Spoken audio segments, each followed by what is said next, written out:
Hello, everyone. Welcome to part 2 of listening to your requests for game scores or cues. How are you doing tonight? Here's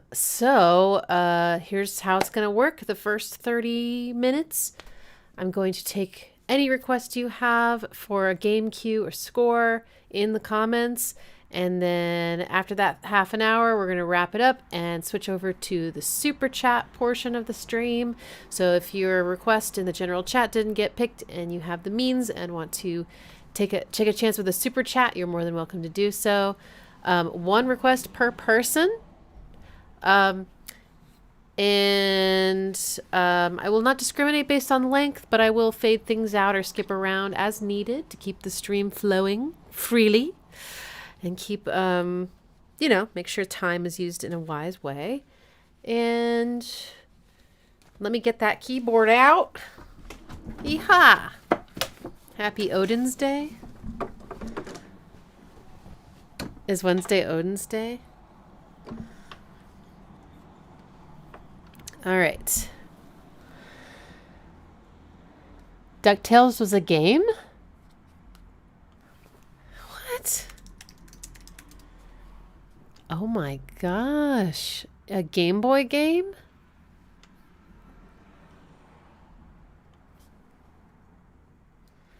Okay. Well, let's start there. That sounds fun.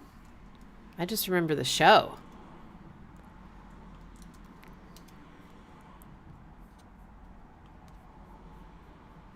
Right, wasn't it a show, not a movie? It was a show. DuckTales. Yeah. Pretty sure. Okay, the moon theme.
Whoever made this tune, they know all about the power of the flat six. Oh my gosh. I almost spit out my drink.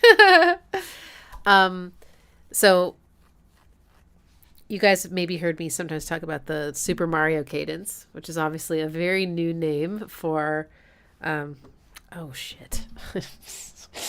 I don't have a piano sound. Hang on. Let me get that loaded up. My bad. Okay.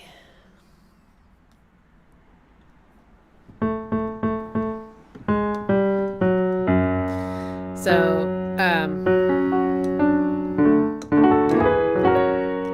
right. For those of you that are the Nine Inch Nails fans of the group, then you know that there's a really big Super Mario cadence in March of the Pigs. Whatever. Doesn't it make you feel better? Anyway, so there was some of that action happening. You can really hear it happening in the song. Like you can hear the drama getting injected because this part is more fun, right? This is like. Although it does have a flat 7 chord as well. So this is not in a major key. and it has a line cliche at on the bottom. A line cliche. I don't know why it's called a line cliche, but whatever. But it's where you have usually it's usually the bass, but it can be another note that goes up or down by step, and it changes the quality of the chord as it does so. So this has the and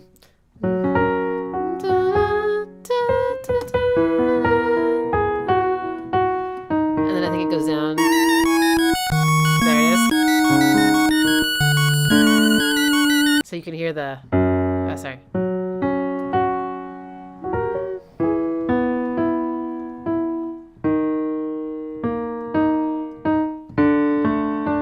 It's actually yeah, it's a mixture of whole steps and half steps, and it gives it such an adventurous sound, but it's like a mixture of drama and adventure the whole time down, switching back and forth. And then there was the flat six part. There it is. That was lucky. Wow, I'll back up a bit. There it was. And then there was another moment near the end where they used the flat six chord as a deception. So you're leading the listener back to the home chord, which is this one, and you're leading them there. And then instead of hitting that chord like they expect, you hit the flat six instead. And you can do that in a major key with the regular six chord as well. Let's see if I can find it.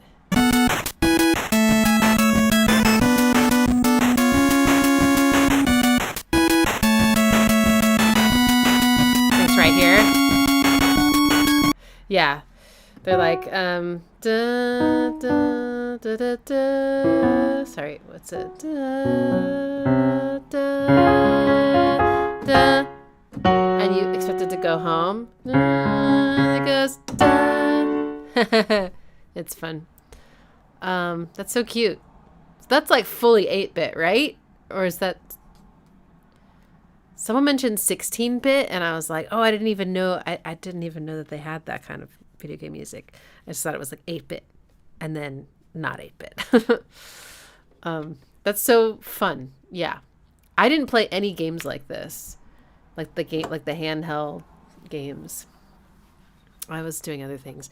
When The Sims came out, though, I was like obsessed. But yeah, I never did, and I never did the PlayStation, where you're sitting next to your friend. I probably tried maybe once or something and was bad at it. I can't really remember doing it. I don't really have a clear memory of using a controller until I was like well in my 20s and, dating someone who was into games. And so I was like, okay, I think I must have played something with him. But just not naturally gifted, I'll tell you that. And wasn't really interested enough to get the skills. But that's cool. Yeah, it's super fun. What a great way to start the stream. It's so uplifting and exciting. Okay, we've got a request for Wings of Kynareth. I think that's how you say it. From Oblivion OST. I think the composer is Jeremy Soule. Hope this is the right one.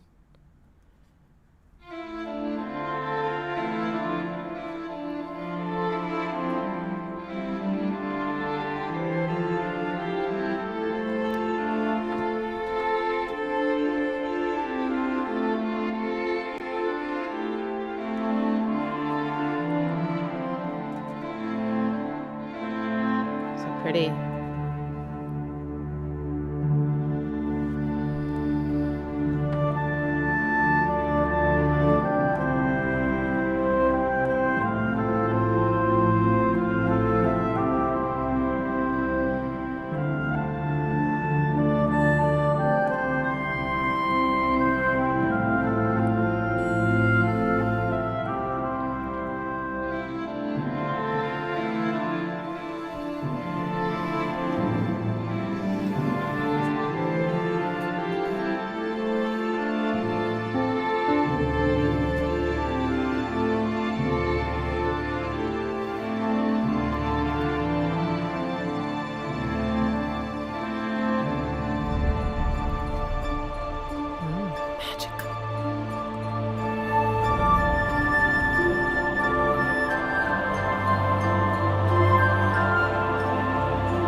Very, very nice.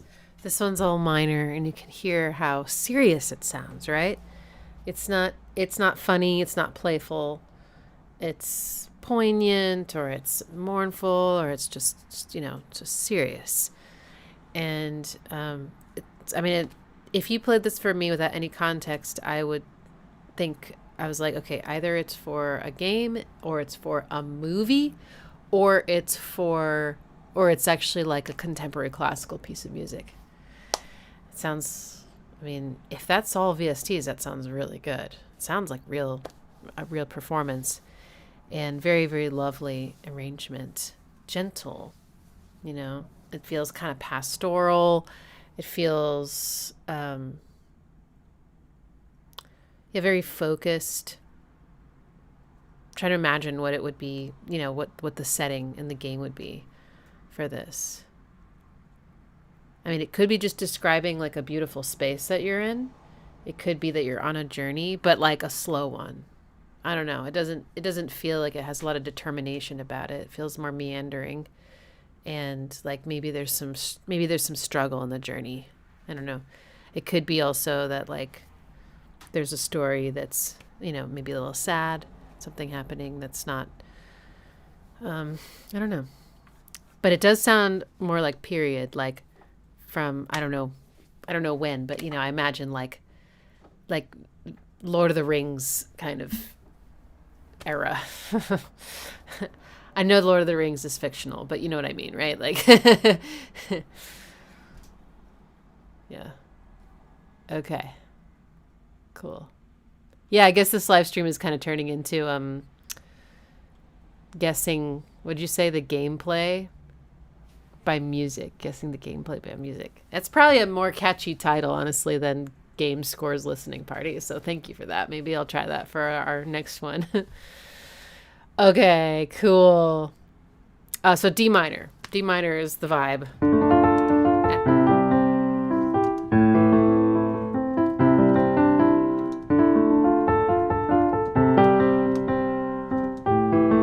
Yeah. Okay. Tangent from the game Transistor by Darren Korb. Okay.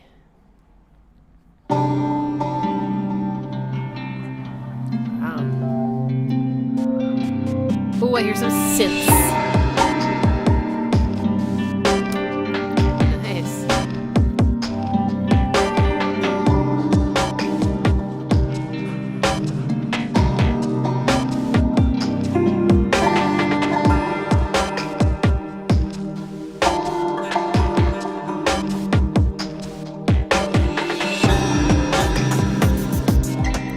Huh.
interesting because it's definitely got sounds in it that sound very old.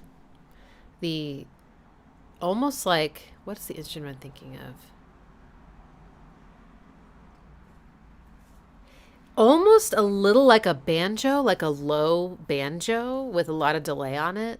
I'm wondering what other kinds of instruments are banjo-like, old instruments. Like, is a lute banjo-like? Maybe it's like a lute or something. But then there's this obvious, like, modern spin on it with the drum grooves. And so I'm wondering if the game has anything to do with sort of like anachronistic collisions of old and new, like cyberpunk kind of things, or I don't know if that's the right term. I like this. I will say though, it's like I wouldn't have guessed that this was gaming music because there's so much going. Like it really grabs your attention, like fully. Like there's a lot going on. Like it's hard to imagine it accompanying something else going on. Like it's just so much, and there were like three or four different drum grooves. And I experienced a feeling of like what I would say is like rhythmic dissonance between two of them. One of them was straight eighths and the other was swinging eighths. And sometimes that works actually fairly well. For example, Radiohead's song, the something Sounds of Orgy. I can never remember what the adjective is, but that one has a little bit of that, but they don't collide. This one was like full on rhythmic collisions. And it was kind of overstimulating for me. And then another drum beat came in over top of it. And I was like, ah! So a little busy for my taste, but still very cool. Very cool sounds in general. I'm, certainly interested in listening. I'm curious if like Darren has a background in writing like down-tempo electronic music, because that's my jam, but incorporating very cinematic sounds, also my jam. So yeah, cool. Very cool.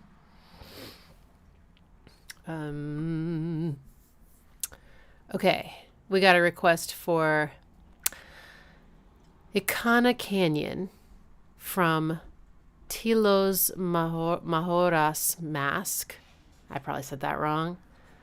Okay, so this is The Legend of Zelda. Okay. Mahora, or is it Majora? Tell me, which kind of J is it? Part 27, Ikana Canyon. Okay, I think I found it. So I never... Oh, no. That's a video about... Okay, all right. Okay, I gotta type in music. Okay, I think I found it. Oh, it's muted. Okay.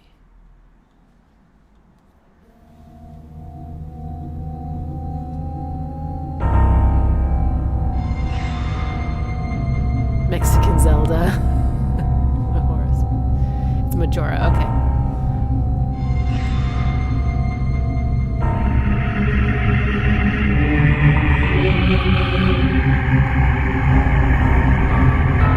Okay, something's wrong. Something scary and dangerous.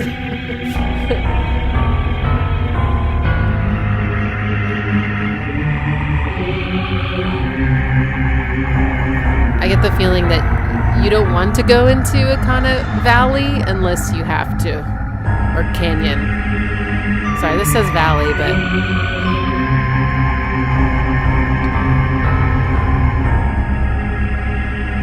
like maybe you have to go through the canyon to get to something. It's just a rite of passage.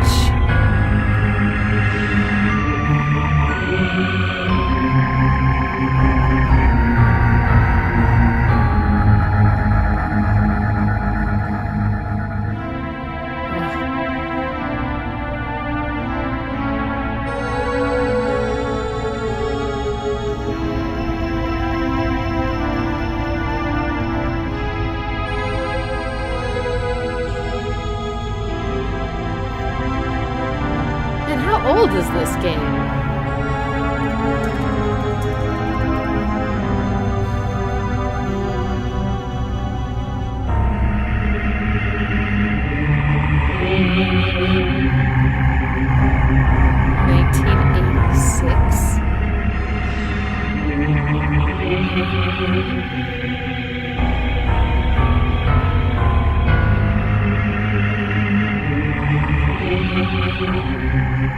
Now, there's a lot of dissonance in that.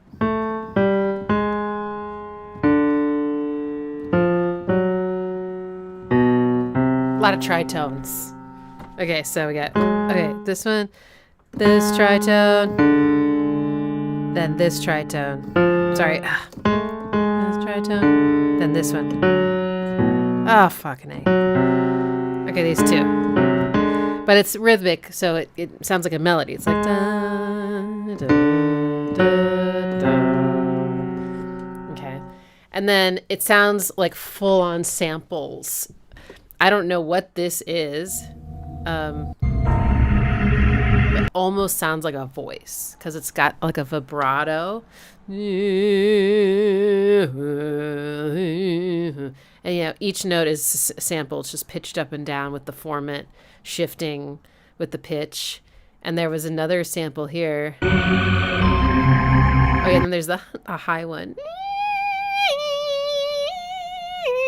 And then there's this.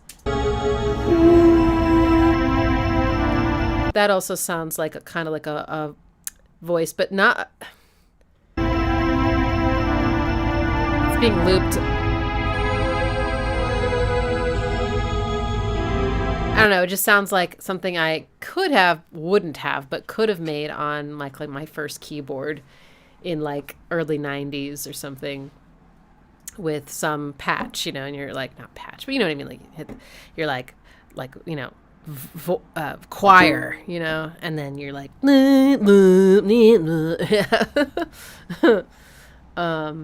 but yeah, it's super dissonant, and the warbling of the vibrato, I think, is a big reason why it sounds so creepy as well. Yeah, so, okay, me guessing the gameplay. Well, it sounds like it's a canyon. I'm guessing it's dark and scary, and there's monsters. It sounds very unpleasant and dangerous and creepy, and yeah, you don't go there unless you have to. But I'm guessing you have to. You know, it's just part of the game. You have to go through the canyon at some point. Oh, man. Yeah, that's fun. Okay, we got a request for Shadow of the Colossus, Prologue to the Ancient Land. I don't know which one of those is the game. Oh, Shadow of the Colossus is the game. Okay.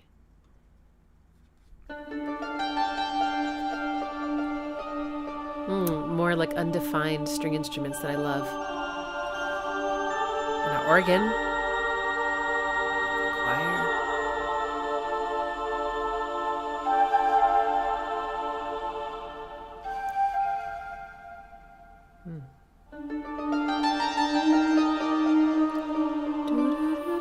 Ooh, I think it's Phrygian.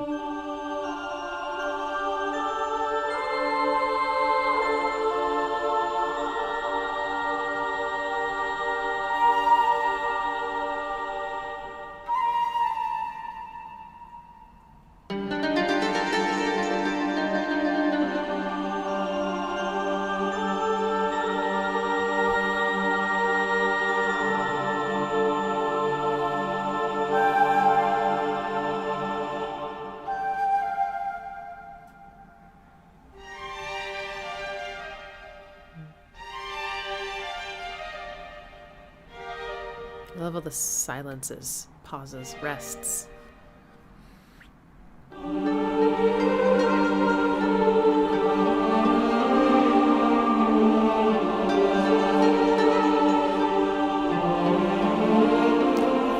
Choir and cello in the high range in unison is very beautiful.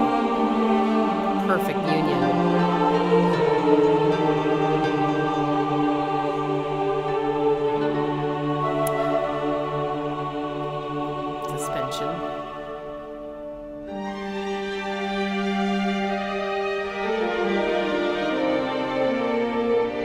Maybe it's just minor. It's just G minor.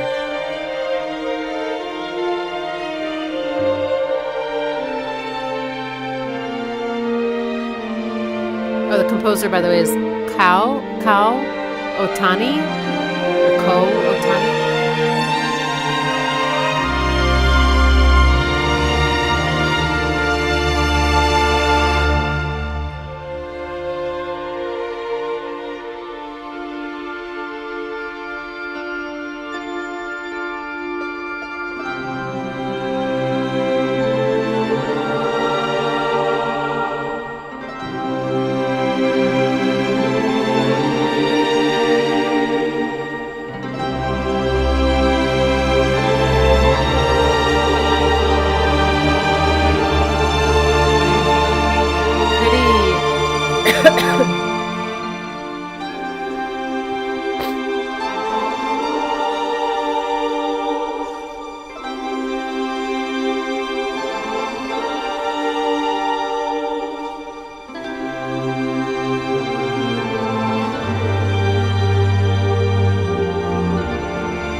Wow, I went through lots of different, I don't know, feelings for me.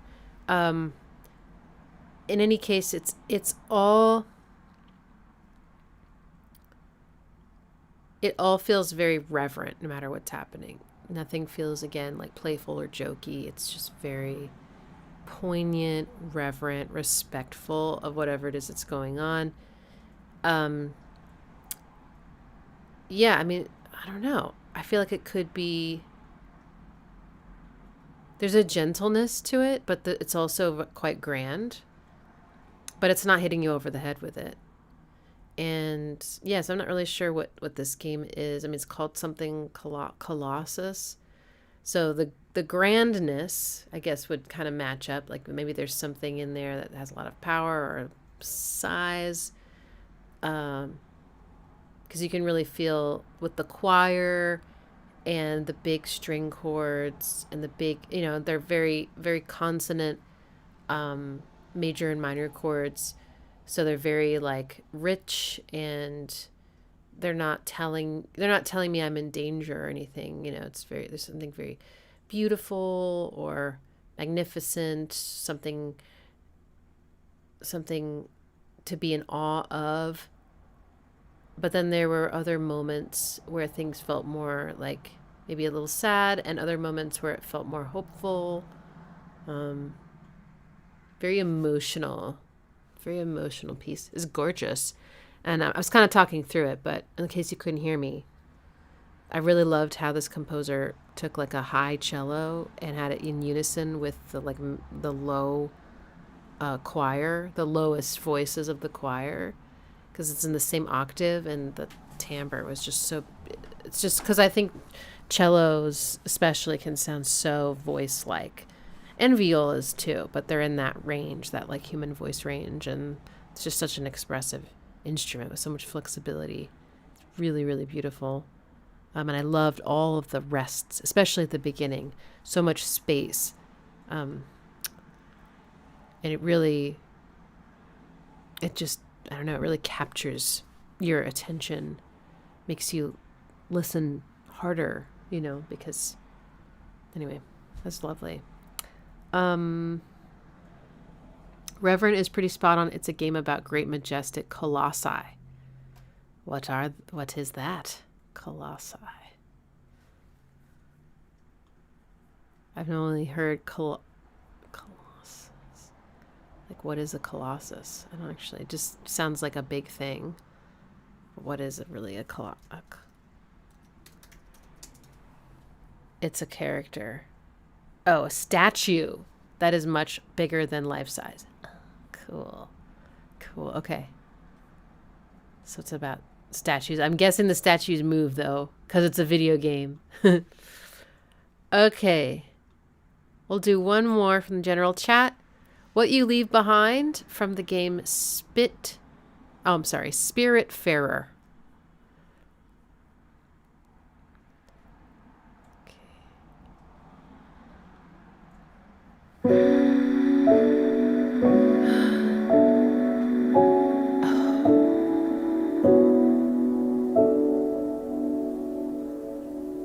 Flowing through the seas of time, memories that were left behind bring us closer to the end of this journey where we grew as friends. Take me through the mist and storms in waters that are still unknown. Under guiding starlit sky, we will learn how to say goodbye. Ooh, that vocal harmony is so pretty.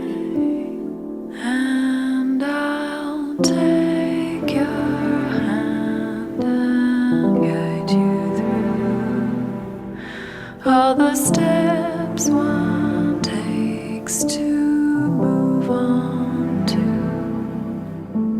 a place, a world unseen to us all. But it's okay, we'll be together.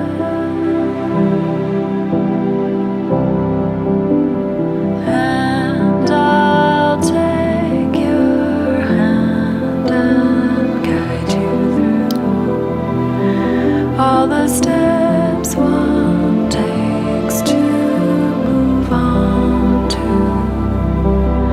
a place, a world unseen to us all, but I know we will remember,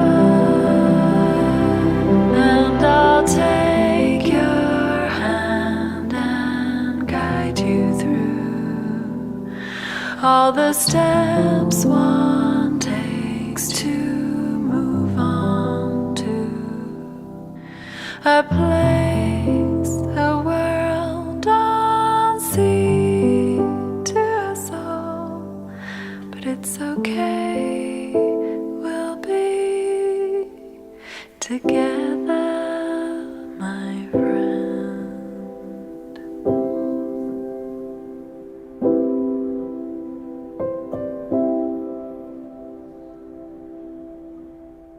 Oh my gosh, how sweet and poignant and moving. I can't help but see the image, it's kind of like the poster, I guess, of this game. And, it just went away. And I'm noticing, there's a boat, but it's not just any boat. It looks almost like a house on a boat. And it's on the ocean. And the clouds are animals.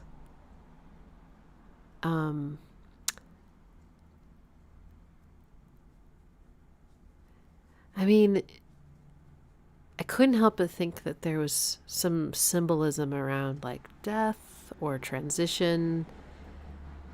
And it does seem to be about friendship, and then at the end she said, my friend. And I was like, yes, that's exactly how it feels, like companionship or something. I feel like this game, it's the end credits we're listening to. So I would imagine from both hearing the music and seeing this image, the game is like really beautiful and like life affirming. And there may be some struggles, but it's about helping each other get through something and, more life affirming, not necessarily going into, like maybe dealing with a dark subject in a very like life affirming way, or I don't know. But immediately from the first couple like piano chords, I was just entranced. It's such a beautiful, and I felt much. This one made me almost cry. Like it really stirred something in me. Wow, so pretty. At first it sounded like Studio Ghibli, and that's another reason why I was like, these opening like. It's that very like, it's that certain harmony.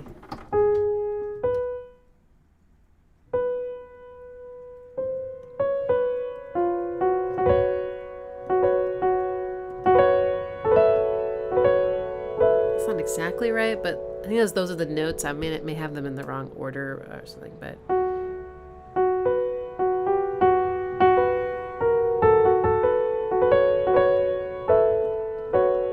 And the way she's harmonizing with that. Oh, so pretty. But then it was just such a lovely song. Her vocal was like, I think it was like a little jazzy. It's like little moments of, I'm just curious who the vocalist is and if she's a jazz singer. Wow, so lovely. Okay. Wonderful. Okay. Time to switch to the super chats. So,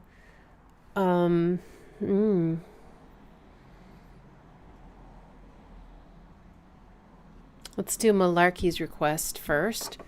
Mark Sparling, Somewhere in the Woods, short hike. I don't know which. Maybe in the future, it would help me out if y'all put like in your request. Well, I know you have character limitations. Maybe we can figure out some convention where we can have the order like the cue name, then the game name, and then the composer name or something. Tell me what you think about that. Okay. All right. It looks like A Short Hike is the name of the game. And this is Somewhere in the Woods.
I love the strings start to slowly come in.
Okay, this is so cute. So it's mostly going between these two chords, a major 7th chord, and then this minor 7th chord. Yes. Da, da, da, da. Sorry, hit the wrong third. This was so fun and delightful, and you may know this about me. Probably can guess with little plants around me, but I love hiking. I went hiking yesterday, and as I was listening to this, I was imagining it's maybe cuter than I feel like my hikes are. But sometimes they do feel this cute. Sometimes I'll see oh my gosh, if I'll see a slug or the cutest little moss, fairy land moss, or just one rock with moss on it. And, so I think when you're watching insects, it can feel like that. It can feel very cute because you feel like you're looking into this world that's so much smaller than you, and you're imagining what it would be like to be that small and what their lives must be like. And of course, they're just like surviving, all these insects, right? All they're doing is looking for food pretty much constantly, and then mating and then dying, and trying not to be eaten. And it's like, but they're busy, right? They're always busy. They're always like doing stuff. It sounds very active. So I'm wondering if there's a lot of like animal things happening in this game. It feels very animal, very cute animals, and they're in nature and they're doing their animal things. Actually, let me look at the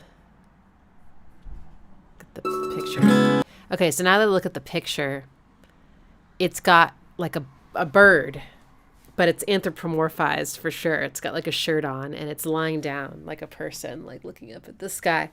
So yeah, maybe it's the playfulness of the animals in that sort of like, anthropomorphized way, doing like going on hikes like people would or something. But I'm sure there's a whole journey, and there's goals and things to collect. Anyway, so delightful. I loved these strums at the beginning. I mean, some of those sound like harmonics. Some of them just sound really high, but I love the way that he mixed it. They're like coming off of the sides there. It's so pretty. And then how groovy the piano gets at the end. The do-do-do. Do-do-do. It gets a little jazzy in its rhythm, but so sweet. Oh yeah, and this melody. The melody sounds like it's a piano with a synth. I don't know. That's what it sounds like, in unison with each other, which is, again, so I feel like I've said this enough times between this stream and the last one that I'm wondering if this is just something that, game composers have all kind of collectively figured out about arranging, is how powerful and interesting it is to, again, layer two different instruments and have them in unison with each other at the same time. It just sounds so good. And it's so easy to forget you can do that, I feel like. Love it. Okay. Next is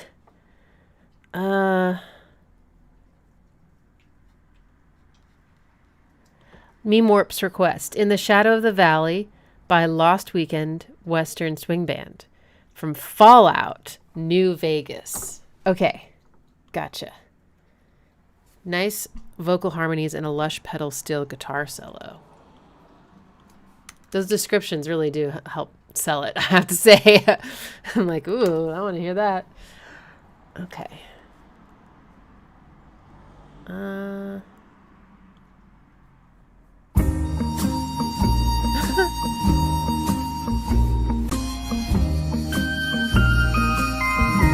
In the shadow of the valley, I would like to settle down. Aww.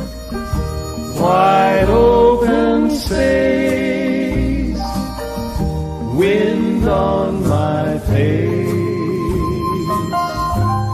a distant horizon, the moon on the crest. In the shadow of the valley that I love best, you have always This is not what I would expect. I don't know what Fallout's about, though. And you always will be there. Sagebrush and pine, Post-apocalyptic role-playing? Huh. A little bit further, I will find my rest in the shadow of the valley that I love best.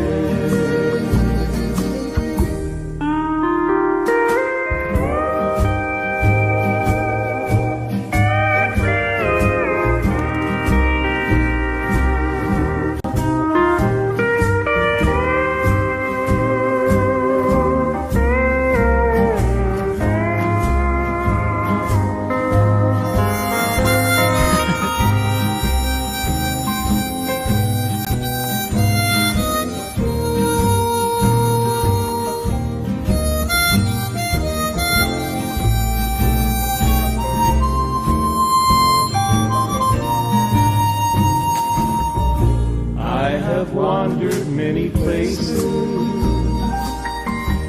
but they're all the same to me. Nowhere I found to settle down. A little bit further, I'll find my rest in the shadow of the valley that I love best. In the shadow of the valley that I love best.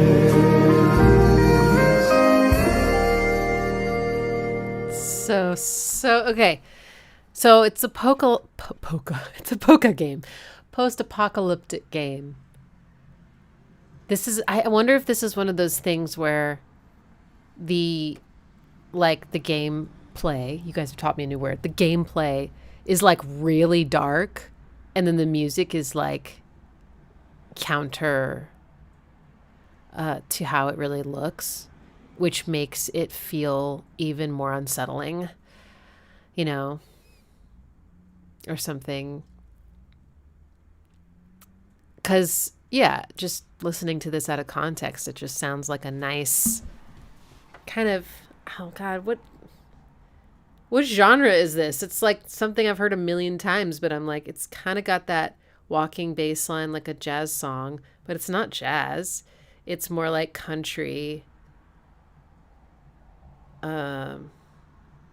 Was it just Western? Is it just like Western? The harmonica. Very interesting. But yes, very lush vocal harmonies. You're right. I think it was like in 3-part harmony the entire time, like major and minor chords full on. And that guitar solo was very nice. Very nice indeed. Interesting. And it's just fun when you guys, put the name of the game, and just from the name I like start to imagine what it is, and then the music sometimes matches exactly what I kind of thought, and other times like this. It's like, okay, I clearly have no idea what Fallout is. But just from but it sounds like I do. It's just that the music is working in a different way than I expected it. Interesting. Okay. Oh, swing. That's got to be what it is, right? It's swing. But slow, but it's swing music. Okay. Yes. There we go. It's called a swing band. Okay. Next one. This I'm excited about. So I mentioned last time that I used to be obsessed with The Sims. It was the first Sims. I mean, there were no other versions. It was just The Sims. It was before SimCity or anything like that. And I was like a young teenager, and I played it. I loved it. And I definitely want to make a video about that piano music because, God. But this is a request from SimCity 4 by the Bay. So I've never played SimCity of any type, and I'm guessing this one is more recent, SimCity 4. But it could still be really old. I don't know how many we're up to at this point. But yeah, I just want to hear what the Sims music turned into, because all the piano music that I love from the Sims was when you were building houses. So I'm sure this is when you're building cities, and so I'm curious. The song's pretty long. I might just fade it out. We'll see what happens. But Jerry Martin's the composer.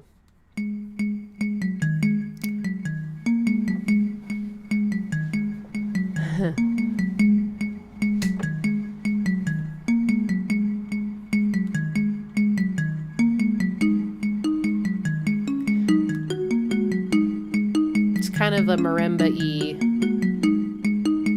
virtual instrument, I'm gonna guess.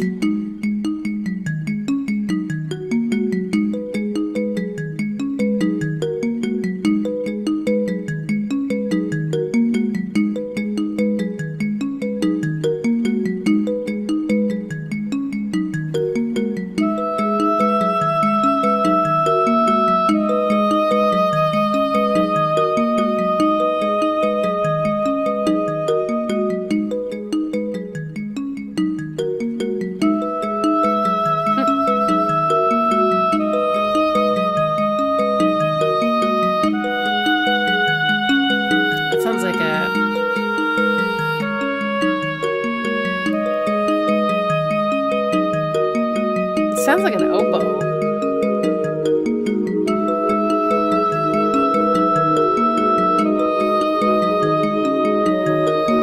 No. Are you? No.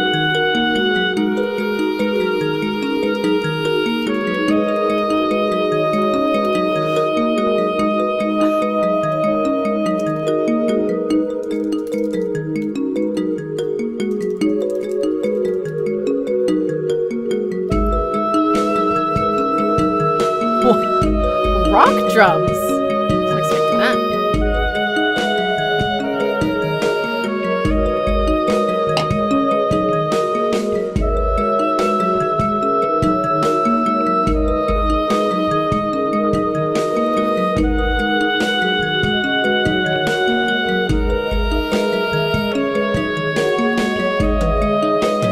Oh no. The toms.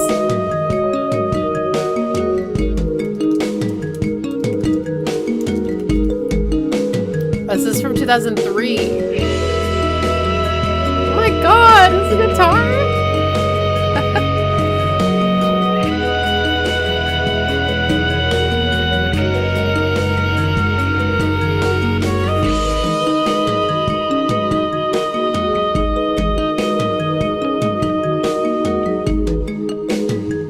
What's the gaming? Oh, EA?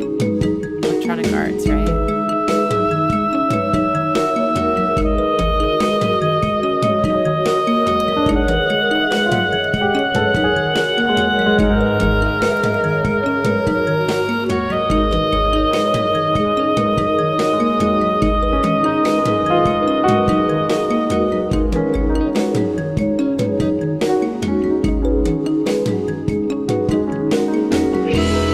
Flat six.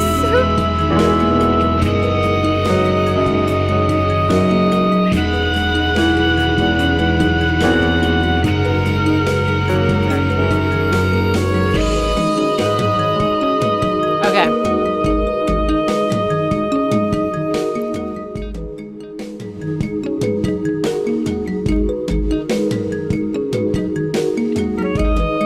This is so not what I was expecting. Wow. Okay. So, if someone played this for me out of context and said, this is from a video game, what do you think it's from? I would never have guessed SimCity. So it's in a minor key. It sounds very, like, serious to me. Like, which it's a very different vibe than, again, I know it's a different game, but from around the same time, The Sims,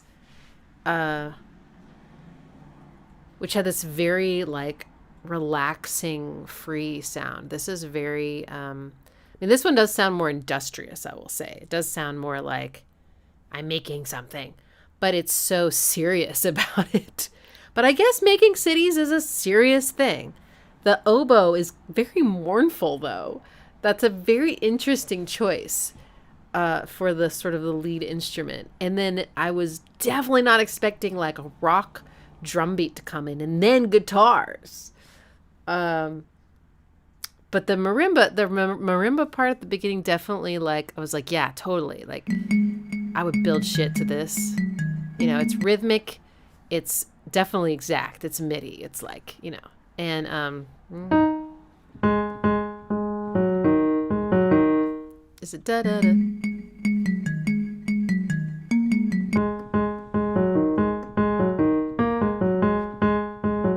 Pentatonic scale, which again doesn't have a lot of conflict in it. It's very pleasing. And then they had another layer come in.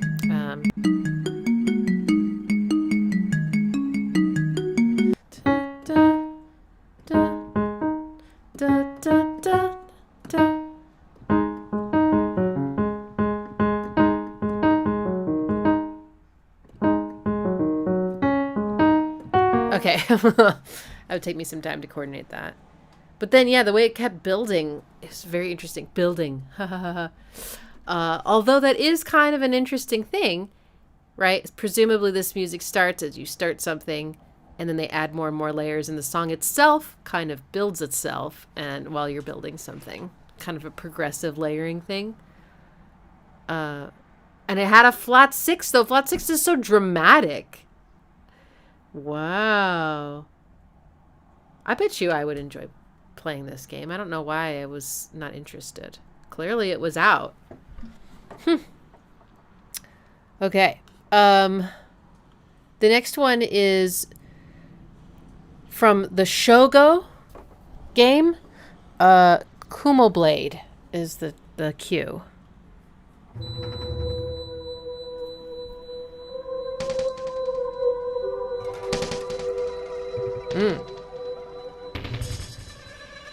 Uh-oh.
It's almost like Rototom breakbeats.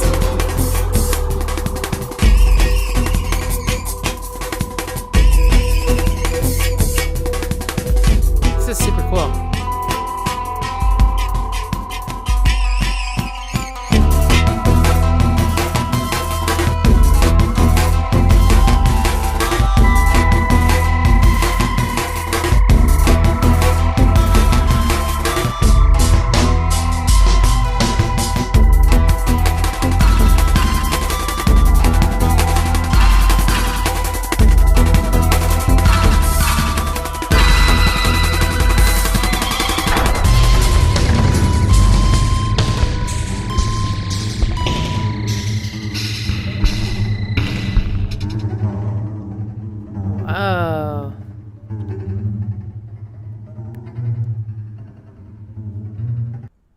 Okay. Well, again, I can see that there's like a, I don't know what to call this that I'm looking at. It's like it's humanoid and it's covered in armor head to toe. Like it's I don't know. Is it a machine or is it human just in head to toe armor, or is it some kind of, Iron Man type situation? Well, it sounded like something was definitely like wrong, right? That's the kind of music that makes you feel like things are not okay. Maybe danger, I would say also, it was kind of scary. Some of the sound design, it did have tones. It wasn't atonal, but a lot of kind of piercing and strange warbly sound design. And then the drums, wow, so interesting. It was like breakbeats, but all the sounds themselves were kind of gentle. Like none of these were like, they were like, really, really gentle. And they're not even like, when you listen to like drum and bass, the snare really cracks. So even though it's not like assaulting you, it's still like, this is like none of that. It was like a soft landing the whole time. Really interesting, super cool. The panning was actually like hard to listen to for me on headphones. Really precise cuts and things. But yeah, it does kind of sound like IDM.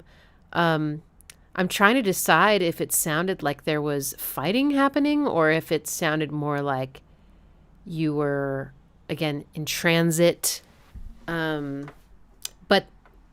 the drums do make it sound like maybe there's some combat.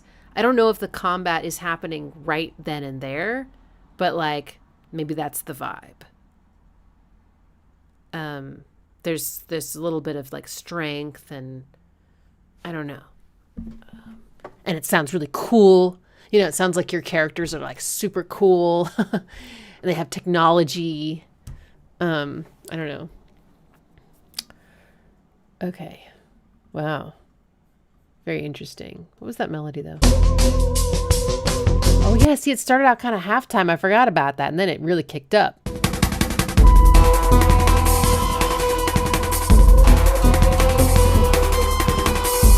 Very minor.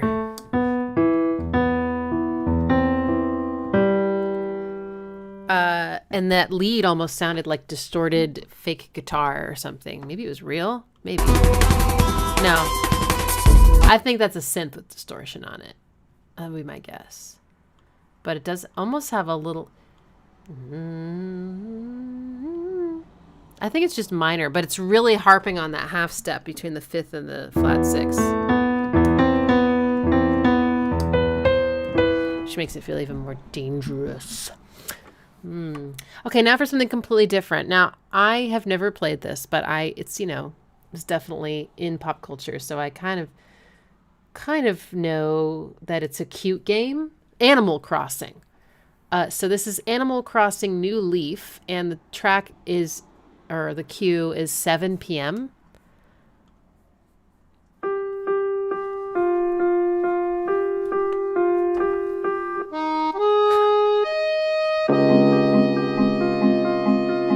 Oh.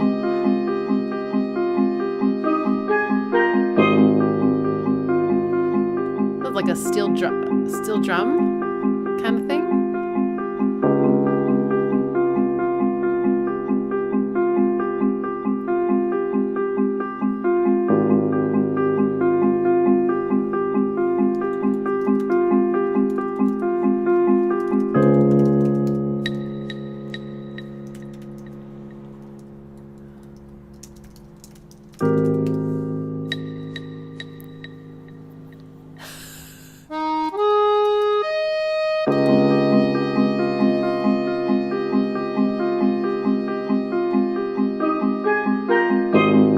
That sounds like steel drum. Dum, dum, dum, dum.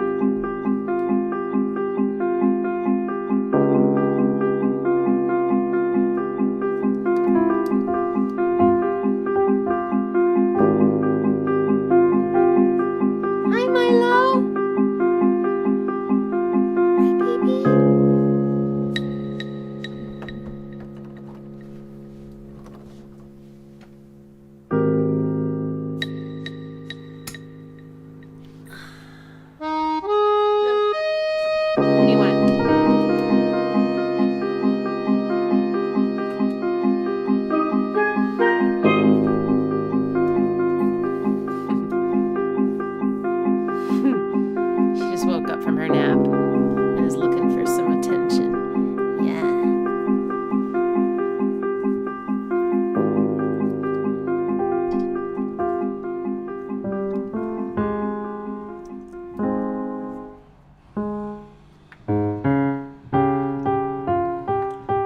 Really repetitive two notes on the MIDI piano. Hey, sweet girl. And then yes, are you changing? Look at the leg. Changing all my settings. Are you changing all my settings? Okay, at least you can still hear it, right? That's all I need. Oh my God, you're being so cute. Yes. Tired animals are so cute. I took some really cute videos of Pax being sleepy and I put 2 videos on my A Warm Place Instagram, which is where I post pictures of cats and like plants and stuff like that. Cause he just, oh my God. He was like on his back with his legs splayed and his tummy exposed. And then I went up to him and started talking to him, and he started purring. And then I was petting him and zooming in on his little teeths. You could see all his little teeths and his little bottom lip freckles. And then I pet his tummy. It was so cute. Yes, Milo. All right. Well, she doesn't really want me to play the piano right now. So, but yes, it was very cute. It was maybe had a little more nuance than I was expecting, though. Like it was very like sweet and kind of like, I don't know. It kind of felt almost nostalgic or like, hi, baby. Yeah, stretch it out. Yeah.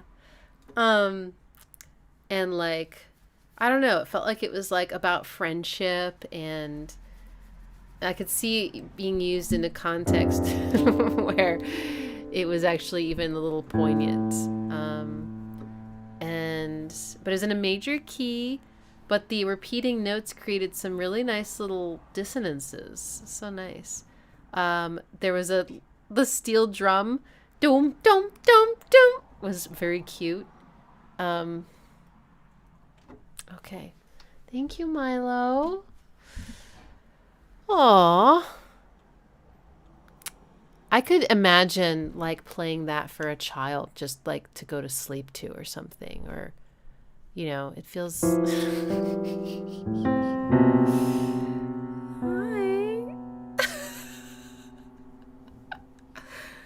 So cute. I'm sorry. You can just look away.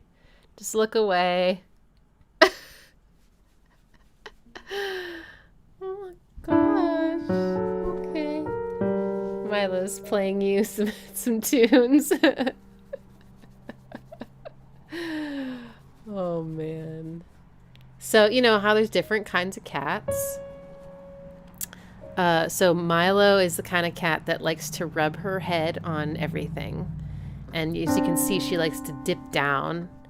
And she sticks her head in my armpit and rubs it around. She sticks her head on anything that is like in front of her, like a feather, or, you know, while I pet her, she just likes, and she's also a plopper, you know, so you start petting her on like the ground, and then she flips over, right, and ends up plopping, and then she'll do the long kitty stretch thing. And then she'll get up and you pet her more and she'll plop again, plop, plop. Pax doesn't plop at all. Pax doesn't rub his head on things. He does like to rub his cheek on things, you know, to get his like scent on it. You know, he'll do the like, but not like his whole head. It's just interesting. They do different things. He also, I think he has pica or something. He will eat and ingest strings and grass, like compulsively, and then throw up, of course, but he just can't seem to help himself. Oh, Milo. Okay, well, this is unusual for her to be so, I'm guessing she wants food. Why don't I give her food? Let's try that, y'all. I'll be right back. Next, we're going to listen to something from Skyrim.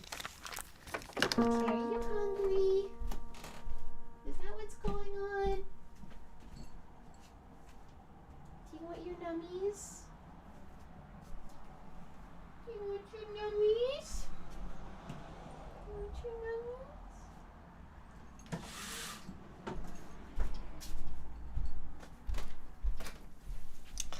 Okay, we're listening to the Song of the Dragonborn.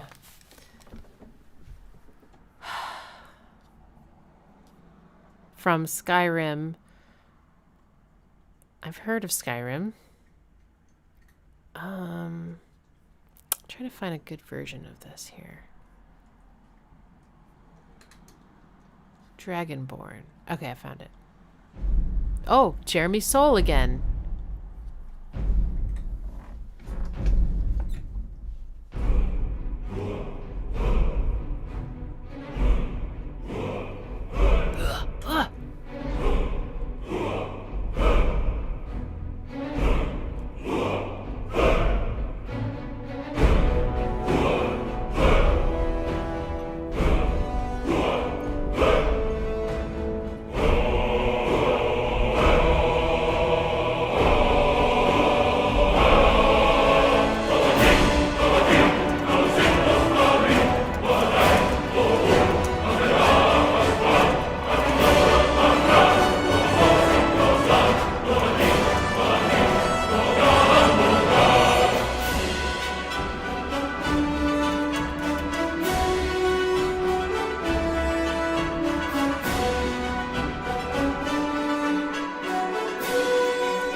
knew it was coming.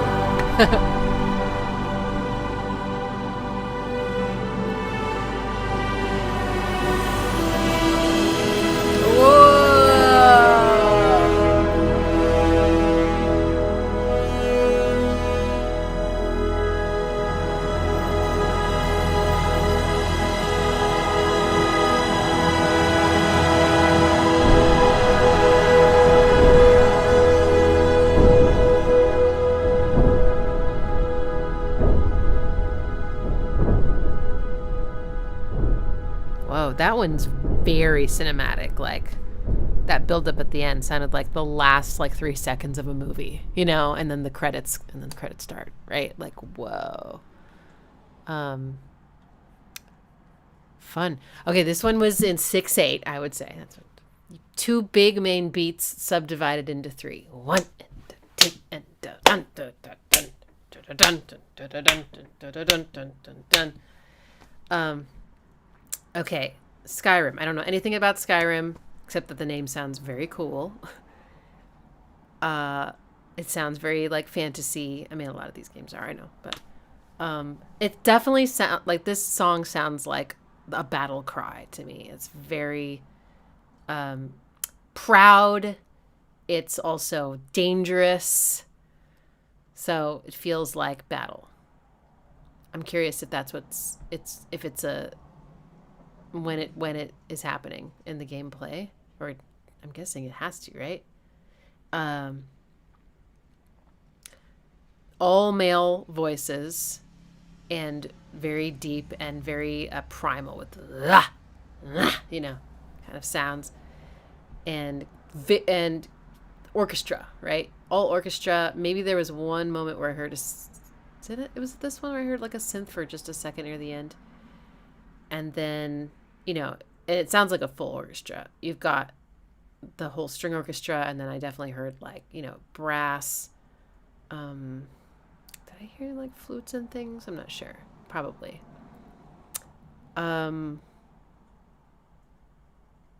It sounded very minor, and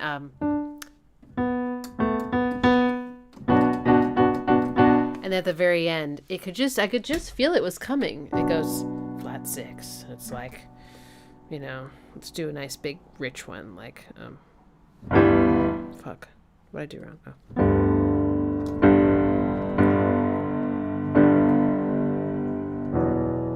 And then, that's when it did the deception. I actually need to figure this out.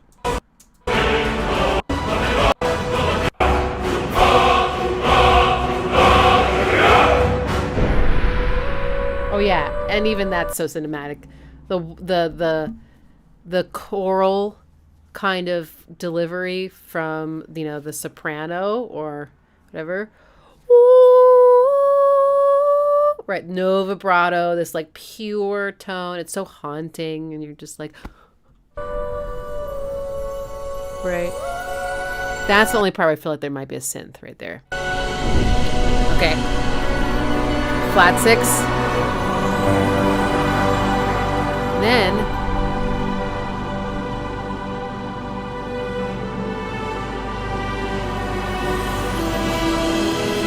that. Okay, what's that? Oh, okay, so it's something,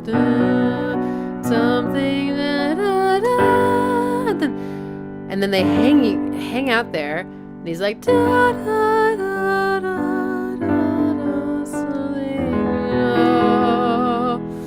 This is 1, this is flat 6, and this is 4, but this doesn't belong in the key, and that's why it sounds so whoa. It's a major chord when you think it's going to be a minor chord. Well, I don't actually know where I expect it to go next necessarily, but that's not a place that my ear would guess it would go. And so it feels the way a film score will sort of hit you with a chord that feels almost like you've gone into a new room, like you've opened a door, or maybe not a room even, just a whole new world. You're like, whoa, it's like a whole shift. And it's because the distance between these two chords, or the move, is called a chromatic mediant, which I've been talking about lately ever since I learned the term for this. I'm like, oh, that's what that sound is. And you get these two, in this case, it's these two major chords, and there's a chromatic movement that happens between them. And you don't necessarily hear chromaticism. You can, but you just sort of feel this like incredible shift happen. It's a very cool feeling. Anybody else, though, it almost feels, this descending part reminds me so much of Adagio for strings.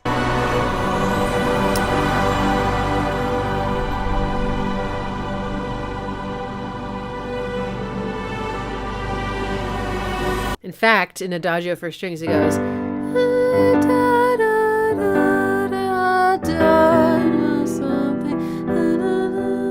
Right?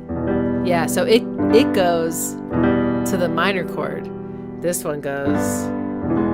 Okay, all right, I'm done. That was really fun. Okay. All right. Next. Come on. Oh boy. All right. Okay, Still Alive from Mirror's Edge.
That sound like? I will move fast, I will move slow. Take me where I have to go.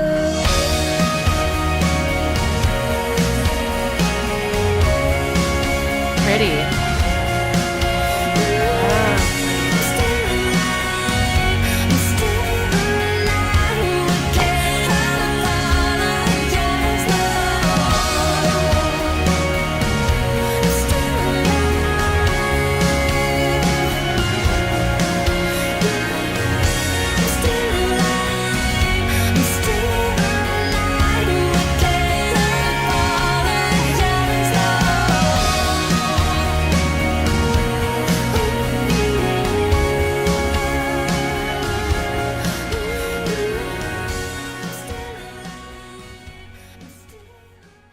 Cool. Yeah, I mean, it sounds kind of like a It's like a song, you know, as opposed to a cue. It's kind of a song. Theme song. Okay, yeah. So would this play like at the end or like what? I feel so weird. I just don't know how this all works. When you have a theme song for a game, when do you hear it? Is it like when you beat it? You get the... Is that your reward? Nice. I mean, it's a nice song. I was trying to figure out what it reminded me of, and someone said "Running Up the Hill." I was like, maybe you're right. Maybe that's what it was. Not plagiarism, just a similar something. Maybe it was the rhythm and the motion, as opposed to the actual notes. You know, that can be enough, like a pattern match.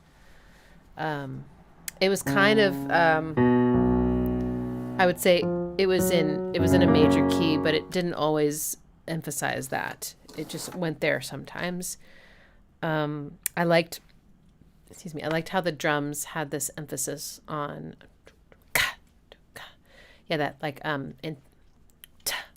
there's an anticipated. Oh, okay. So it's the snare that would normally go on 4. It's actually early, and it creates a really neat feeling. I think that works so well. Something we have to remember when we're doing stuff. Don't always put the snares on the 2s and 4s. Like make one of them early or late, and marvel at how different everything feels as a result. Okay. For the Nine Inch Nails fans, that beat was in the sky is filled with light.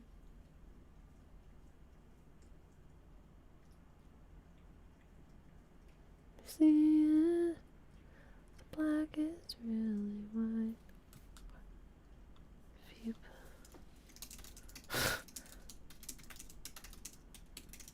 I mean, was that just Lights in the... It's just called Lights in the Sky? No, in the Twilight. Thank you. Lights in the Sky was the tour name. And then I feel like he might have been inspired by Ashes to Ashes by David Bowie. Anyway. Okay. Cool.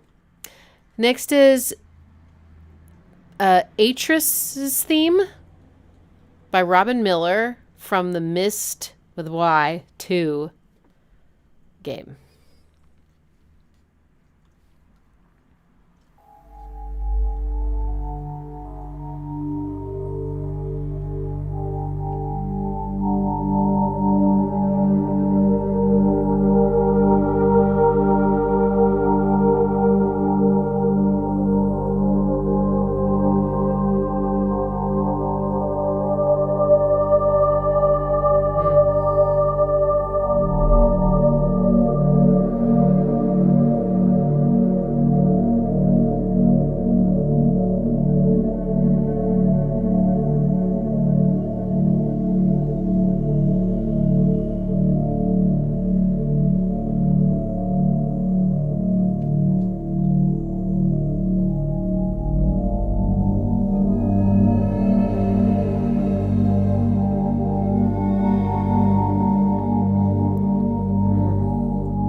Really sounds like video game music to me because it's leaving so much space.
happened?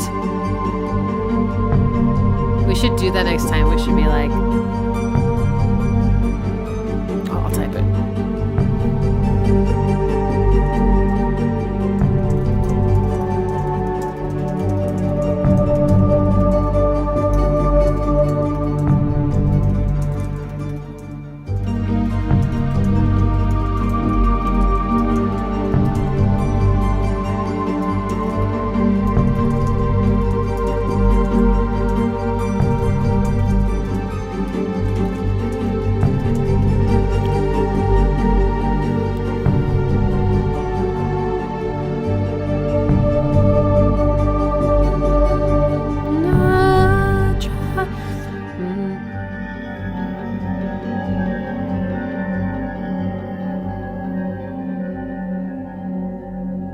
Okay, this one... Oh. That feels like a transition to another something. That chord. Okay, again, I don't know what this game is, and I see now it's called Riven, but it was also said Mist 2 in some titles. I don't know what's up with that, but anyway, Riven, I guess. But to me, this felt like very... like mysterious, almost like you're trying to figure something out, like a puzzle or solve a problem or do something risky, like detailed. And, you know, because the music gave so much space. It felt suspenseful. That's what it was. It felt kind of suspenseful because of how much space they left in it. And then the do kind of arps come in, and that starts to feel more like active, like now you're doing something. But before that, it almost feels like you're holding your breath, watching, or like calculating, or I don't know, or sneaking around. Maybe you're also like doing something you're not supposed to do. You're trying not to get caught. Something like that. That's how it felt. And there was this one note that... So the whole thing... let's see, what was it? So it felt very minor until this one note started to come in. That note started to come in the ARP. And it added so much intrigue and sneaking around vibes. Like, just that dissonance. That's the tritone in the scale. Anyway, yeah, sneaky feeling. It's a thoughtful puzzle game. Well, these composers are just knocking it out of the park. You don't even have to play the game, and you kind of know what's going on, except for Fallout. That was a trick. Okay, next is a cue from Minecraft. So I know about Minecraft. Never played it. It's called the Subwoofer Lullaby, and I have to know what is happening.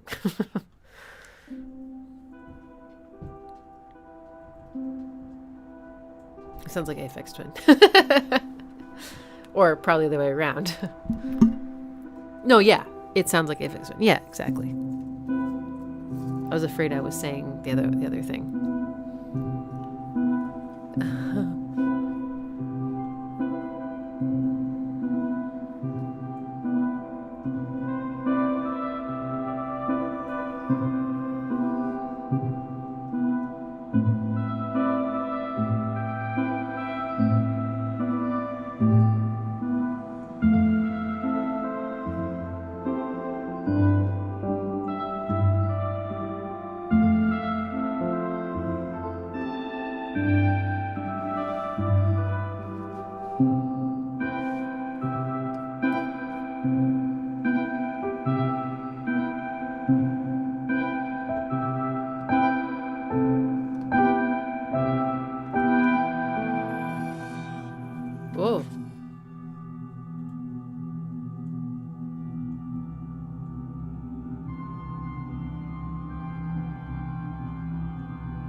Is it fading out? Am I imagining that? No, it's fading out.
Sorry.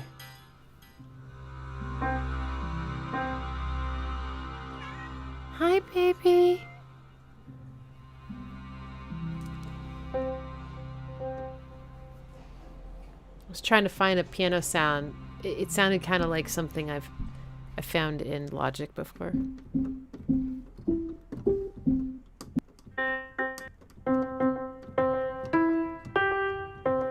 Kind of like it has that delay, like right after it. Oh, this was, and then it's so sweet at the end.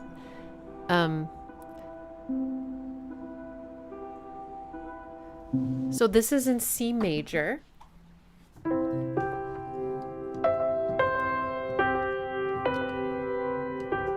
And it's kind of all around this beautiful major 7th chord, which sounds just like the most relaxing thing ever.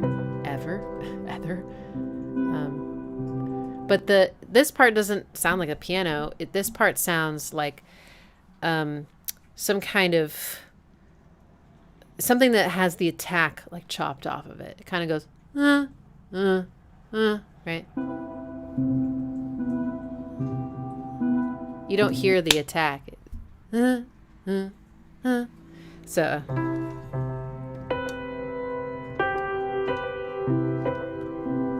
And then it went to this chord or something. And then it went to this one.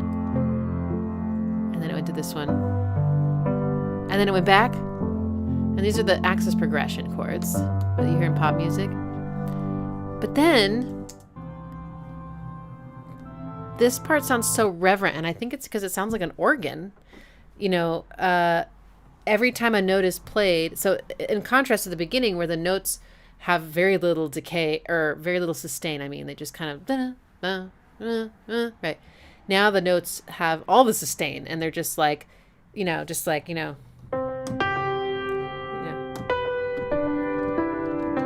whatever, and they just last. Right? They just streak across and stay.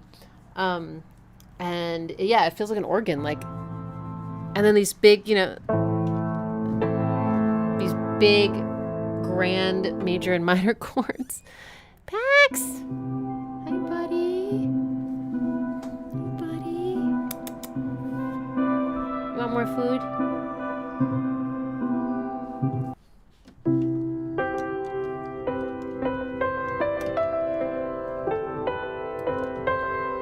The little duh, duh, duh is so cute. Oh, he meant back. I was like, I thought we were over that part. He stepped on the progress bar. And then this part, okay, so this part sounds so poignant. It's interesting. But it, I have to say, it kind of reminds me of the way it would feel when I would be playing The Sims and building a house, which is not poignant. At least it didn't feel that way to me, but the music was like that. It was like so beautiful and meaningful and like intentional. So I can kind of get that, like, because isn't Minecraft about like building things, right? Isn't it? If I'm, and see, now it sounds like a harp pretty strings. It's really lovely.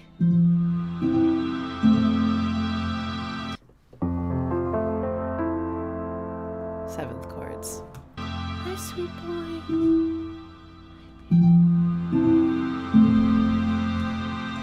That's so nice. I mean, I'm telling you right now, if I had played Minecraft when I was playing The Sims, I would be just as obsessed with this music. It's so pretty. It's so lovely. Delicate. Yeah, it does sound very delicate. Yeah. It's really, really nice. Okay, our next one is Chris Vrenna, Falling Down the Rabbit Hole from American McGee's Alice.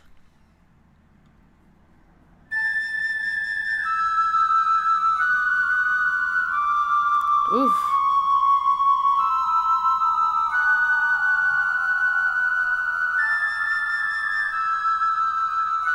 So dissonant.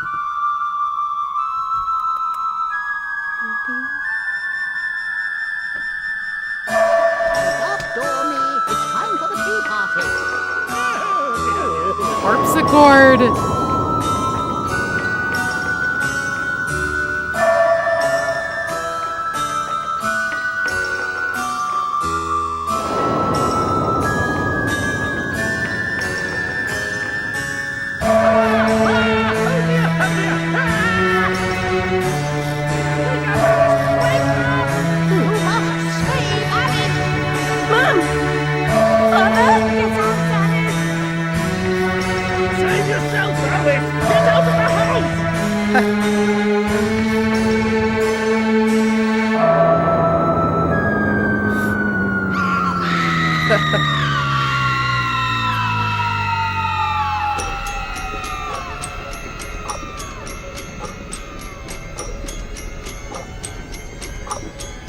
Creepy. Well, I'll tell you this, looking at the image that's attached to this, it shows, you know, is that supposed to be Alice in Wonderland? Or just, I don't know, but it's a young girl in a dress holding a bloody machete, maybe? Or some kind of giant knife, and she's got blood all over her apron. And she's like this. She's looking straight at you. So yeah, there's murder. It sounds like murder. It sounds very scary. But the melody itself was like super happy, which made it really creepy. And it took me my brain a second. It was like da, da, sorry, da, da, da, da, da, da. Something like it's in like a major key, and it is Alice in Wonderland. Ruh-roh, Alice starts murdering. It's a dark interpretation of Alice in Wonderland. Oh boy. Yeah. Of course, this part is terrifying because it sounds like some of the notes are falling. Like there's a bunch of like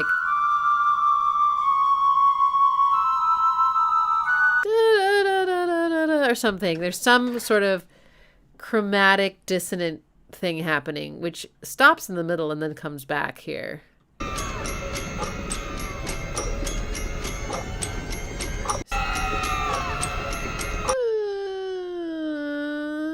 I mean, if you think about the horror movies that have the classic horror movie score, where there's like some, violins that start going like,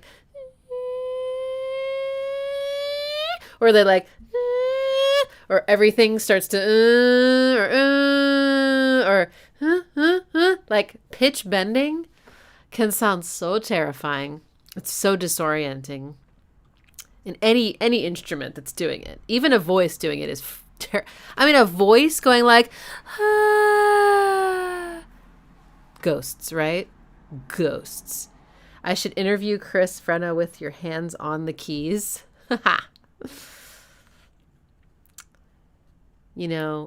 Sure. I got to learn how to interview people. I wonder if I'd be good at it or if I'd have to learn. Because I'm so used to just talking. I hope I would ask good questions. Okay. All right. Next is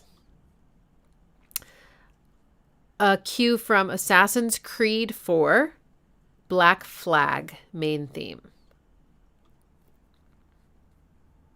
This, I can see from the picture that it's about battle and killing. But for what purpose? Freedom? I guess usually that is what it's all about. Either freedom or domination.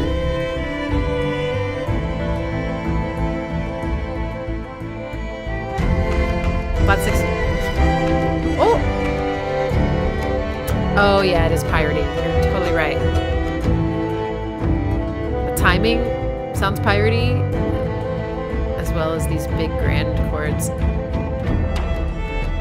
I like the drums.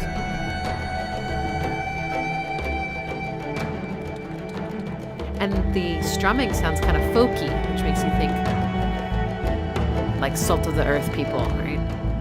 Salt of the ocean people, I guess.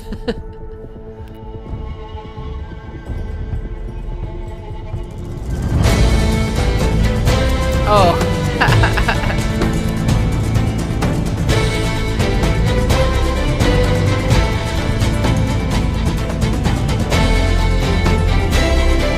It's a sea shanty.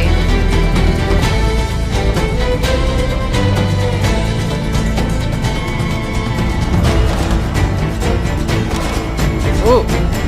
Arr, there be the Phrygian. Wouldn't it be cool if they named their ship the Phrygian?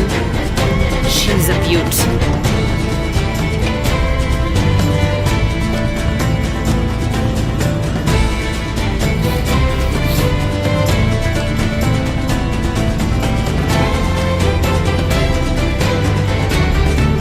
That chord is so piratey.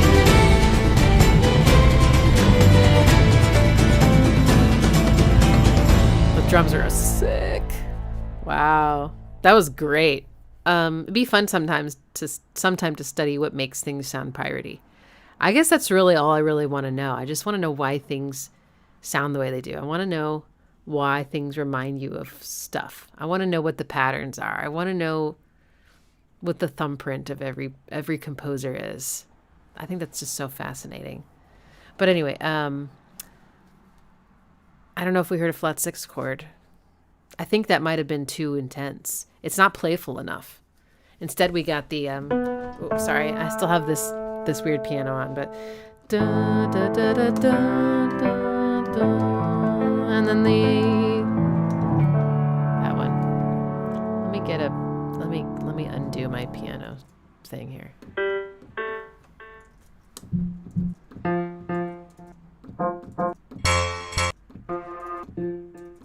There we go. What was it?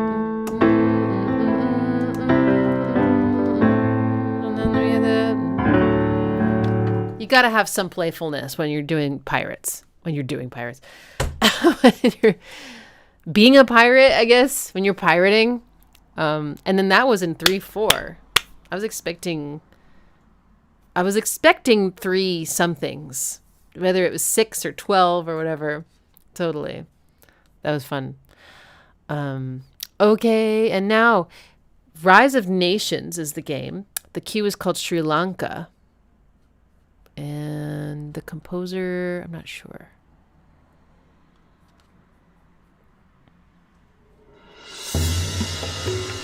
Dwayne Decker?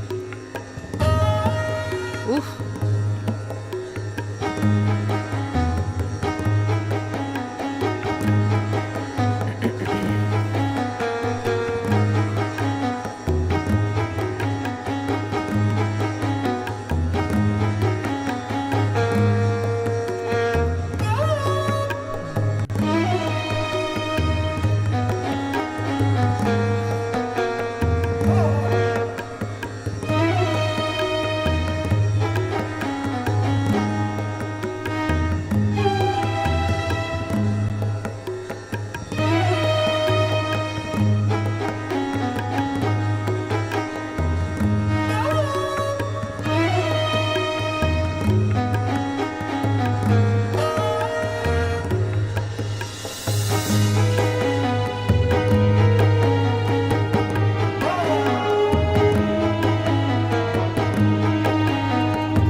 This is so. I think my final verdict on, like, I think those are all VSTs, but really well done. You know, like a lot of times it sounds like very real, and I'm certainly not. I use VSTs all the time. Certainly not against it.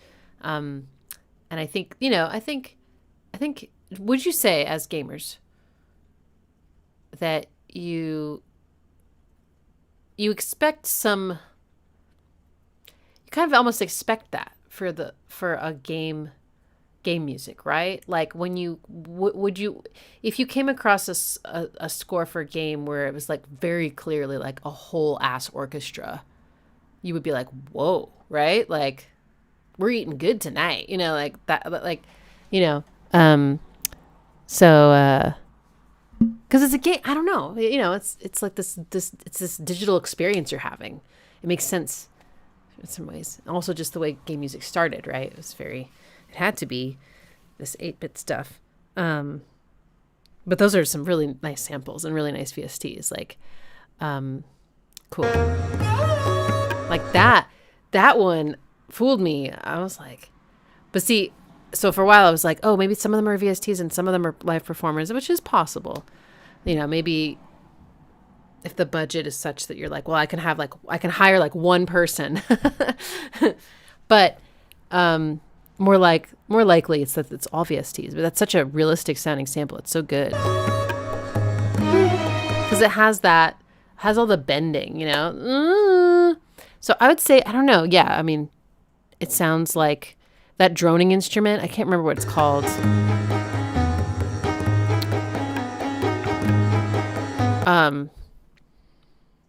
But I'm such a huge fan of this droning instrument. I know, like in some cultures, it's called a hurdy-gurdy, but I think there's another name for what it is in India. I should probably not do this right now because we're trying to tempura, maybe. Beautiful. Yeah, definitely some Phrygian and some exotic sounding kind of scales and runs and things. Beautiful, super panned drums make you really feel like you were in like a circle, and you know, maybe you're being judged by, like, maybe you're like on a journey by yourself and you come across people and they're like judging you and trying to figure out if you're okay or not. But it feels like you're all around a fire or something and there's drums. Yeah, that's cool. Okay. Next one is Defender of the Future, the game. Perils of the Coral Reef, Echo the Dolphin. Okay, I'm not sure what is what I'm reading, but Dreamcast is the... Okay.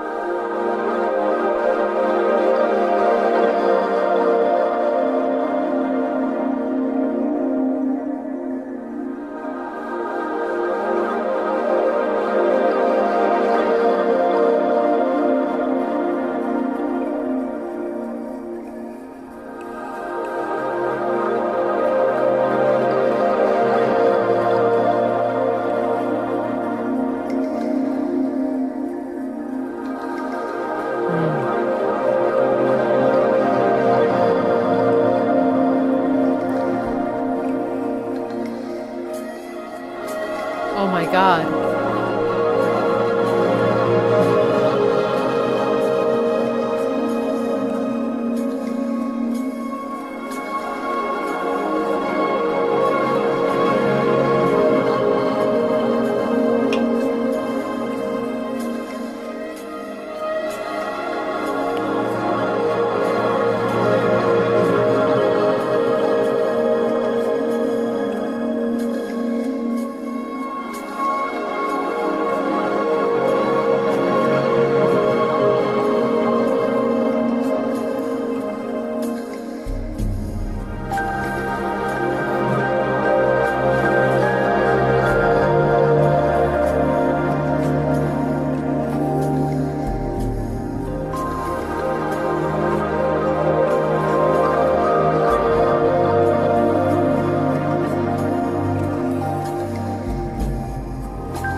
Okay, so I had to read a little bit about the game because it has this dolphin on the cover and it's in the ocean, obviously. And Echo the Dolphin, Defender of the Future. I just was like, is this like an environmentalist game? It sounds like it's maybe more about a dolphin who's searching for his herd or something. But you can just tell it's about water, right? I mean, even without looking at the picture, I think all of us, well, maybe I could see also being something else expansive, like outer space maybe, but it feels like you're in this impossibly huge, massive, awesome medium, you know, and you don't know where you're heading or where you're going to end up. And it, like time doesn't matter, you know, or something.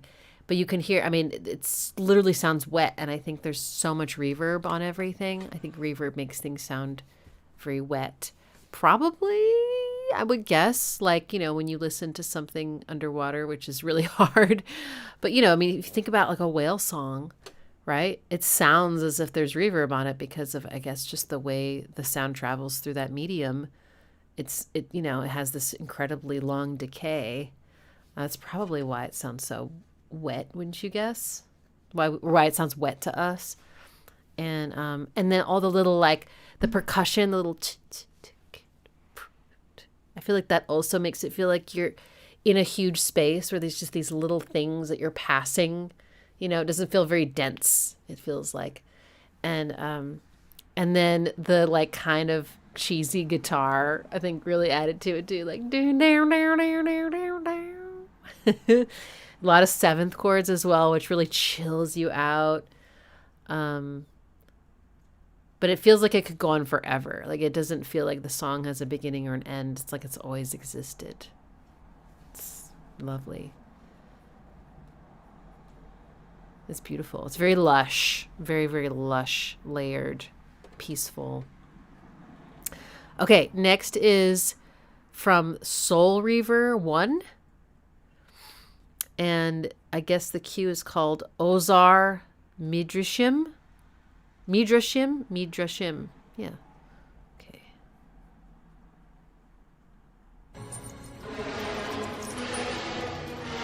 Whoa.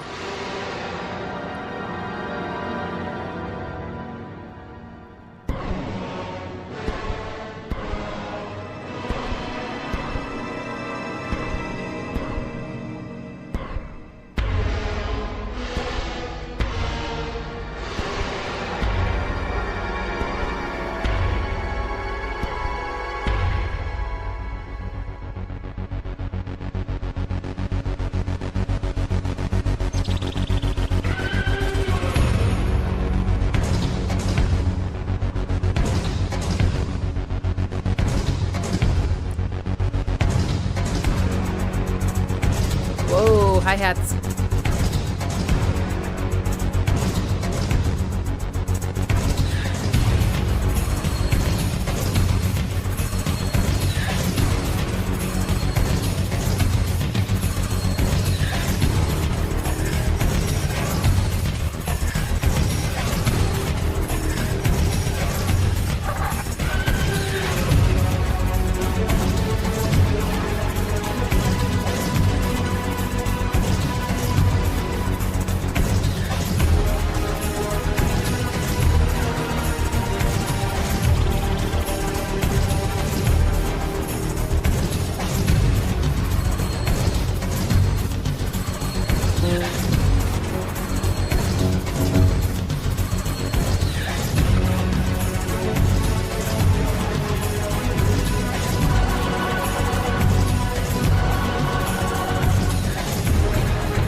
Wondering if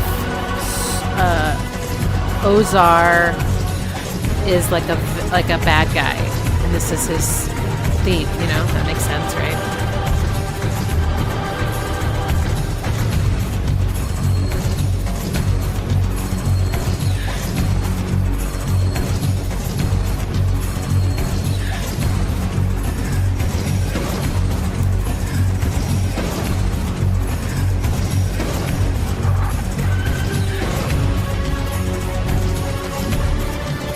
Flat 6.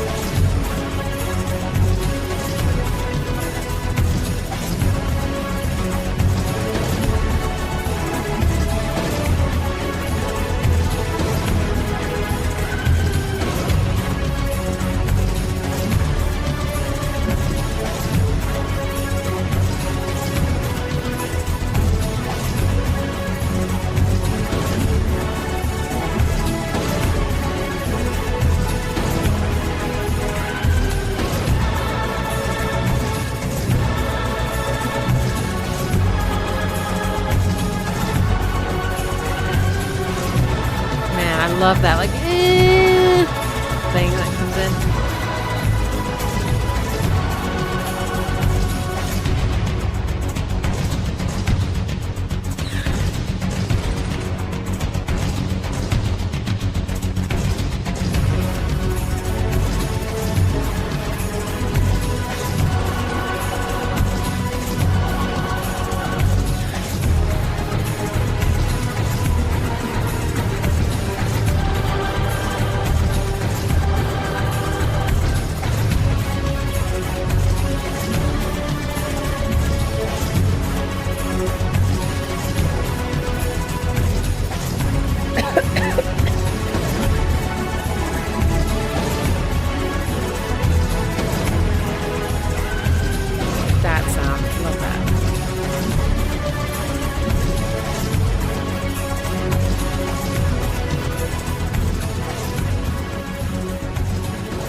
Uh-oh. Is this a new part?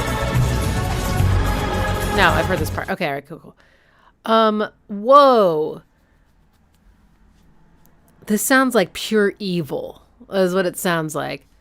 Bad shit be happening. It could be fighting. It could be like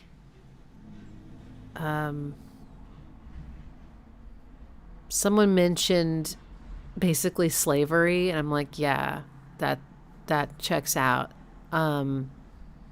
It's very industrial, I feel like, you know. There's a lot of just metallic sounds. It sounds just dangerous in and of itself. And the kind of the like choir that kind of keeps interjecting makes it feel very like, I don't know, evil, like big moo ha ha ha ha. Very scary. Damn. Yeah, and the drums. Don't ignore the drums, right? The drums are making things feel very I don't know. I feel like drums and fighting go hand in hand. I'm curious, for those of you that play, if you would agree with that.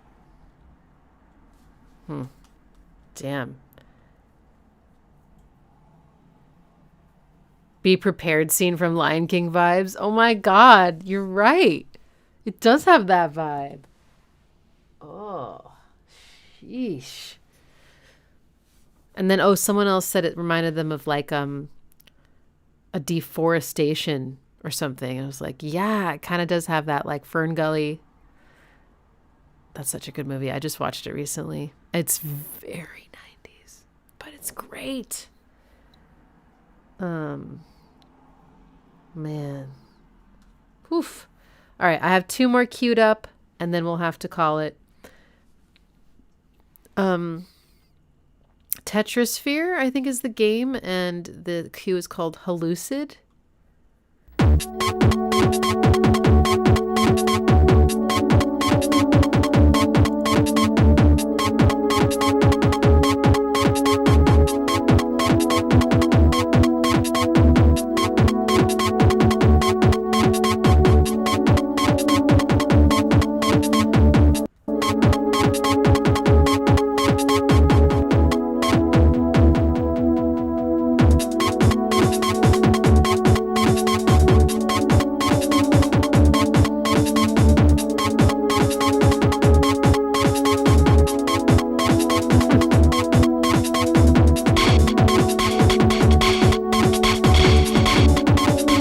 Also sounds like Aphex Twin. no bass.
I like how the distortion is pitched.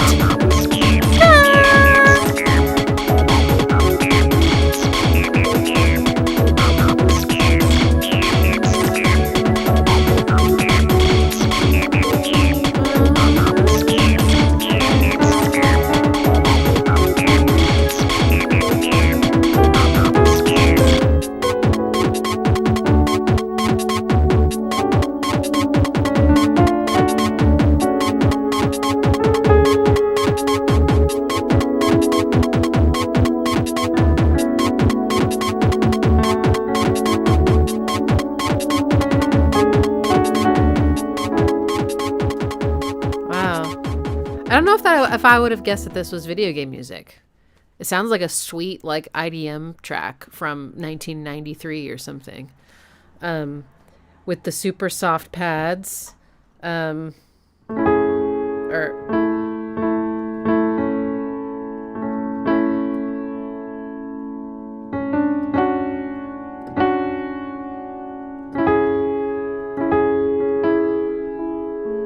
Yeah, it's really like chilled out, but then the drums are not chill.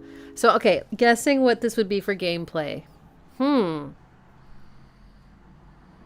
mean, it's very motivating and stimulating. So to me, it feels like you're moving. You're going somewhere. You're doing something very clearly. I mean, obviously you're always doing something. But I don't know. It's very busy. So it makes me think you're being busy. And maybe you're being cool too. Maybe whatever you are is cool. And yeah, so maybe you're like collecting things and knocking stuff over and, you know, moving through space. But it doesn't sound to me like fighting or like being chased. Well, maybe if where you're being chased through is pretty. That's what the pads are. Interesting. Wow. Okay, and our last one for tonight is by Amon Tobin. This is why I picked it, because I really like everything it does. It's so interesting and weird and eclectic, and I never know what to expect. And it's from a game, I think, called... I don't know. But here are some of the other words that are in the track title. Kokubo Social Stealth. Okay.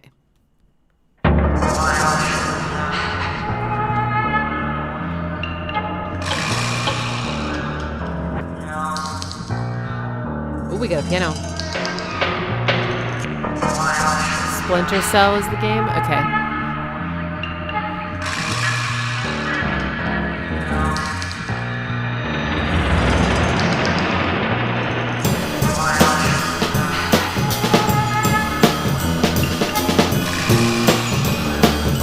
Oh, it's between keys. Ah!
face.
Wow. I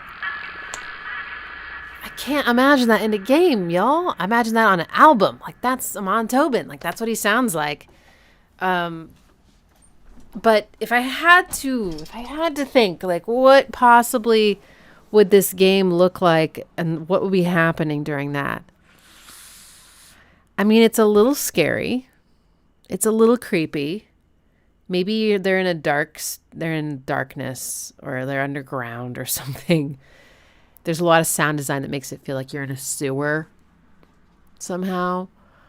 And you're like hearing sounds from like above, you know, like, but they're like, you know, echoing in weird ways through the sewer, and you're hearing like little drips and drops and things.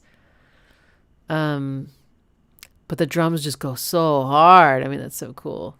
And it's in between keys. I was trying to play along, but it's kind of between D and D sharp, but it's like, sorry. And it hits a flat 6 at the end. Yes. Yeah, such cool sampling and things. God, I don't know. I'm not sure. It feels cool. It doesn't feel incredibly dangerous. Like maybe just like a little dangerous, but mostly just like, it's just like you're cool and cool things are happening. I'm not sure. Things are a little scary. Splinter Cell is a stealth shooter? Okay. Well, that's not cool. So, no, I don't know. Oh, wow. Very interesting. Fun. This is so interesting. I'm so into this. Okay. Well, do y'all want to keep going on Sunday? Should we just keep doing games? Oh, right. That I was going to ask y'all for feedback about how to maybe narrow down, instead of just like game scores, you know, how can we narrow things down to be more specific subcategories of game scores? So should we maybe narrow it down by type of game? I'm going to need you guys though to tell me what these game types are.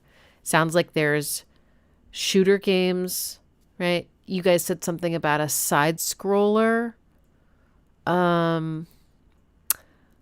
But yeah, like, I don't know, that might be interesting. I think that'd be interesting for me, even though, you know, I would like learn about different types of games while we do it.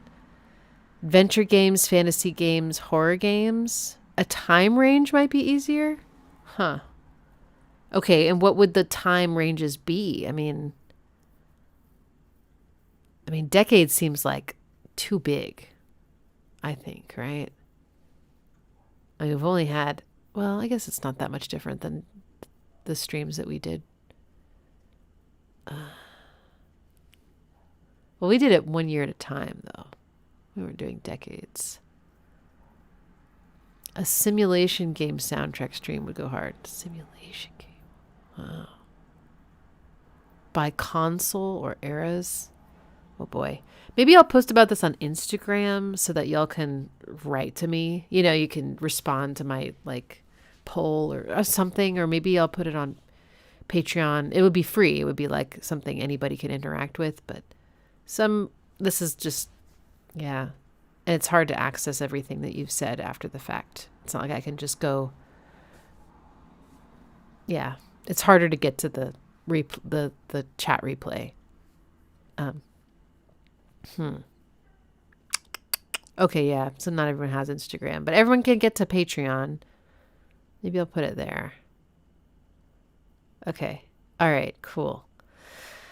All right, friends. Thanks so much again for your wonderful requests, your donations, your support, and I hope you had fun and learned things. I'm certainly learning things. Tell my cats to write it down. Yeah, they're both asleep. And we'll figure it out. Yeah, we'll figure it out. But yeah, I'll see you on Sunday for more game stuff. It may be more specific, but you'll know. You'll see the live stream go up with the title and everything. It'll be Sunday the 16th from 3 to 5 Central. So I hope to see you there. And if you didn't already know, I just put out a video listening to and analyzing Selected Ambient Works 1 by Aphex Twin. So if you're into that album, you might want to check it out and share it with people that you think would also enjoy it. So yeah. If you want to be a part of more live streams, maybe smaller ones, I do have a couple live streams I do through my Patreon. At the end of the month, we do like a song request. Usually there's no theme, but sometimes there are live stream and I can get to everyone's requests. And then on this Saturday, if you're in the album tier, we're going to listen to a whole album, which I have to post about actually tonight. So I don't know what it is yet. I have to think about it. I'm going to probably pull something from stuff that you've suggested. There's a pinned post on my Patreon for album suggestions, up to 3. So I usually go foraging around there. And there's also a group music lesson after that if you're in the educational tier on my Patreon. So cool. All right. Well, I'll see you all soon. I hope you have a great week. And until next time, farewell.